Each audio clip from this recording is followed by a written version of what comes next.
ফিলিস্তিনের গাজায় যুদ্ধবিরতির চুক্তি লঙ্ঘন করে বর্বর ইসরায়েলি বাহিনীর বিমান হামলা ও নৃশংস গণহত্যার প্রতিবাদে সোমবার সারা দেশের ন্যায় বরিশালেও শান্তিপূর্ণ বিক্ষোভ মিছিল ও সমাবেশ অনুষ্ঠিত হয়।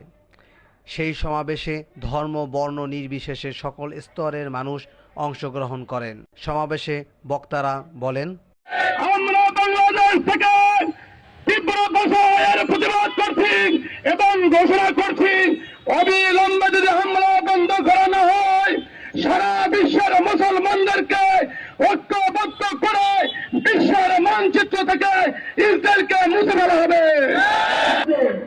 ঐক্যবদ্ধ হও আর ইহুদিদের বিরুদ্ধে রুখে দাও। মুসলমানদেরকে জেগে উঠতে হবে। আমাদের ভাইরা আরাকানে মার খাবে, কাশ্মীরে মার খাবে, আফগানিস্তানে মার খাবে, ফিলিস্তিনে মার খাবে, লাশের পর লাশ পড়বে।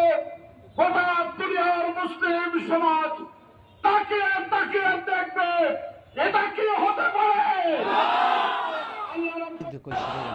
সমাবেশ শেষে একটি মিছিল নিয়ে বরিশালের বিভিন্ন সড়ক প্রদক্ষিণ করে নগরীর টাউন হলের সামনে এসে কর্মসূচি সমাপ্তি ঘোষণা করা হয়।